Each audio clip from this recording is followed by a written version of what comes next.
Do you have a goal in mind, but you don't have a plan? Well, this week on Motivation and Confidence, we're going to share with you how to create a plan and stick to it. Stay tuned.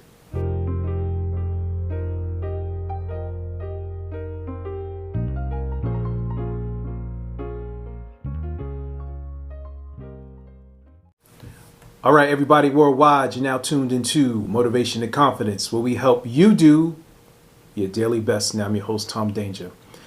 Back this week with a new episode. And before we go any further, I would like to thank all of the listeners, all of the people that have reached out to me on social media. Shout out to my good friend Maxim. We had a good conversation. Appreciate you tuning in, bro. Shout out to Maria, who's reached out. Definitely appreciate you reaching out. Shout out to Kevin, who's reached out. Appreciate you reaching out. And our goal is to continually provide you with the tools that you can use to do your daily best. And that first tool is the DISC assessment. If you have not taken a DISC assessment, please email me. Just go to tomdanger.com, contact section, put your information, and I'll get back to you. Because with the DISC assessment, it will give you a deeper understanding into your behavior patterns and how you make decisions based on your natural and adaptive states. And once you have that tool, you can use it to help you determine how you would like to reach a goal or overcome a challenge. Now, the previous episode, we talked about creating a vision board. And in that process, we basically wrote out 6 different areas. Well, it was a 6-month plan, but different areas in 4 quadrants is what we did. Things that we wanted to achieve around recreation, business, exercise, and I'm forgetting one other one. Forgive me. It's episode 140. If you want to go back and check it out. And in that process, we wrote out everything that we wanted to achieve within a 6-month goal. This week, we want to talk about planning. And the process of planning is basically thinking about what steps are needed to complete a particular goal. I love to share stories with you guys, and I think one of the first examples that I've seen of basic planning, I call it basic planning, but working with my dad on the oil truck, it looked more like now strategic planning. So I would work with my dad on the truck as a helper, and on the oil truck he would deliver oil. My job was to get out the truck, of course, run to the back of the truck, pull out the oil hose, get the right fitting, which was a 3-inch or 4-inch, connect it into the ground, connect the oil with an elbow, and connect the oil hose as quickly as possible. The reason that I needed to do that was because we had a lot of work. Our days were typically 10 to 12 hour days, started 3 or 4 o'clock in the morning until we finished. Sometimes we would have between 20 and 30 stops. And the stops, when we say stop, meaning a home in which you had to make a delivery, that was considered as a stop. So we would have all these stops throughout the day, and sometimes the way that the company would give the work out, they wouldn't necessarily route the work so that it's like one block or one house next to each other. It would be one house on 100th Street, another house on Jones Street and 103rd Street, another house just all over the place. So what my dad would do is, and I'm paraphrasing here, we would go and we would sit down and have breakfast first. Once he would get all his work, again, it's still 3 or 4 o'clock in the morning, go to a diner, grab a good breakfast, and he would start to look at the work by volume. The truck held about 7,000 gallons full. Fuel oil number 4 is what we would haul.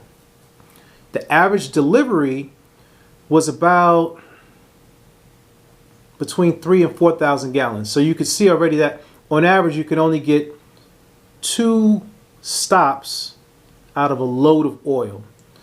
So what he would do is figure out how many stops he could put together close that would make one load. An example, he would look for houses that were close to each other, and if they had like 2,000 gallons, 2,000 gallons, 2,000 gallons, and 1,000 gallons, he would put that load together, and he would put the entire day organized by the load. Some of you listening, they're probably saying, Tommy, what are you talking about? I'm talking about planning. This is my dad planning his workday and how I was able to first see a plan put together. So he would put together these stops next to each other by load and location. Once he had the load and the location, he would then put the rest of the day together by loads. So by the time we finished having breakfast, he would already have planned out, okay, we have 7 loads for the day. And a load, just to make it simple to understand, was sort of like how many times we needed to refill the truck with oil. That's a load. You empty it, you go and load it again. You empty it, go and load it again. And based on those loads is how we would plan out the day. Now, in addition, because my father loved to eat, he would also do the loads based on which facility we would go to refill the truck. And he would always want to make sure that the midday load was next to a location where they had good food. Now, on a truck, most of the time you're in desolate areas, so you don't ride around and get to pick what you're going to eat. Most of them are diners. And a lot of the diners back then were pretty crappy. You know, you'd be lucky if you ate a tuna sandwich and didn't have diarrhea by the end of the day, right? So you want to be leery of where you wanted to eat. So he would make sure that he would route out the stops to make sure he stopped at a good diner to where he can get his favorite lunch. And I didn't really like any of the diners. Most of the time I would just have my thing was 2 toasted English muffins with jelly and maybe a container of milk or something like that, because I was pretty young. But that would be my meal. Or I would have a grilled cheese sandwich and a ginger ale. That would be it. I didn't like chicken cordon bleu or meatloaf with gravy on it and mashed potatoes and all that. Or corned beef and cabbage. As a kid, I didn't like any of that stuff. I just liked a basic sandwich. And they wouldn't make basic sandwiches. Like if you wanted a sandwich, like a regular turkey and cheese or ham and cheese sandwich, it would be hand cut from like an actual oven roasted turkey or ham, not like the deli slice, and they would just be hacking off big old pieces of meat in your sandwich. You'd get it be like so big and thick and you couldn't really get through it. So we made sure that we planned the day out to where the loads were completed, we had a good meal, and then whatever the last stop was, because we didn't live together, what stop would bring me closest back to my home. And in addition, he would also keep track of the total volume of oil that he hauled for the day. So he did 3 things. How many loads based on a destination and total number of gallons hauled.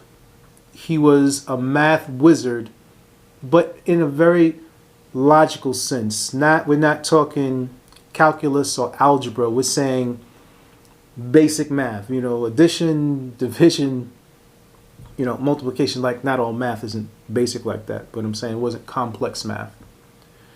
And we would map out our days. To have a little fun sometime, we would pick out particular magazines. I won't really go into what type of magazines that we would be looking at, but we would get some magazines and shoot the breeze and talk about life. And a lot of what you see on camera, or a lot of the drive that you see me with, it comes from my dad and him being able to plan out his days. When it comes to shooting the podcasts and the YouTube videos, we have a similar plan. The plan is one day out of the week, you dedicate X amount of time. For us, it's 2 hours every Saturday. Don't miss a Saturday. Dedicate that time to do all your filming and to think about what subjects or topics that you want to talk about. So in addition to doing the podcast, we also do the music, right? So it usually starts with photos, filming music, then the podcast, then review. And then on Sundays, it's editing and using some sort of scheduler, Crowdfire or Preview or Later, whatever, is the app of the week, to map out all the content. I say that to say this. It is the same process for reaching your goals. When we go back to the vision board, right? If one of our goals were to create a book to publish, the vision is to see the book done. Like, what do you want the book to be about, right? We want the book to be about discipline or staying focused. We want to complete a book. That's the end result. That's the goal. Now we work backwards. What do we need to do? One of the first things you need to do, which is the simplest, is write the book. And in writing the book, it goes back to what we do with the podcast. Follow me. It is setting aside a dedicated amount of time on a daily or weekly basis for that particular task. You do it repeatedly. Give yourself an end date. Give yourself milestones. When I say milestones, if you're planning to write the book and you're not sure where to begin, say you want to write a 100-page book. That's your milestone. 100 pages in 6 months. Work backwards. How much time can you dedicate on a daily basis? Okay, I can dedicate 1 hour. 1 hour, 5 days out of the week. You want to take weekends off, that's all on you, right? But you want to put that type of dedicated time aside to actually write the book.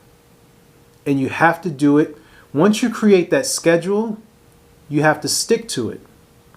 And another thing that's really good about planning is that for those of you who may suffer from some sort of anxiety basically comes from the unknown. When you can't anticipate what's going to happen, it freaks you out. But when you create a plan, you sort of have a barometer of what you're going to do. And then once you get into the habit of doing it, you can almost predict the outcome. Now, plans don't always go as planned. And I know this is going to seem contradictory to what I'm saying, but at the same time, you have to be flexible so that if the plan does not go as planned, you have to bring yourself back on track. So maybe you can't work on your book for an hour. Maybe something came up and now you can only do it for 20 minutes. It doesn't matter. You still stick to 20 minutes. Let's say if it's only 5 minutes, you still stick to 5 minutes. Once you've documented that you're going to dedicate X amount of time to your goal, you stick to it. You don't break it. Because this is for you.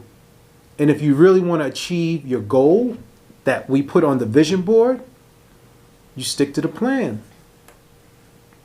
And when you look at a lot of things that you see on social media, most of it is planned out. Like when people tell you about being successful on social media, it is basically mapping out your content or batching your content so that you can execute it in volume and that you're not trying to scramble the day of to think of content. Now, the beautiful thing about when you have content in batches is that if you catch something in a day during your normal life that's just really cool, now you can insert it in between what you already have, or you can save it for your next batch of content. But you got to stick to your plan. I'm curious to know whether or not you created your vision board, or if you're down to create a vision board and stick to a plan. Shoot me an email, tommydanger@gmail.com. If you like the content that we're providing, I've started a Patreon account, and I would really be humbled if you guys would join. It's only $3 a month so that we can continue to provide you with the content that you enjoy.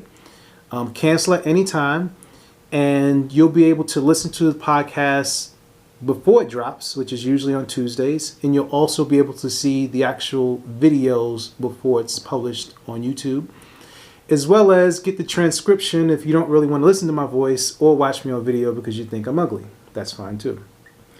But as always, we thank you so much for tuning in. This is Motivation and Confidence, where we help you do your daily best.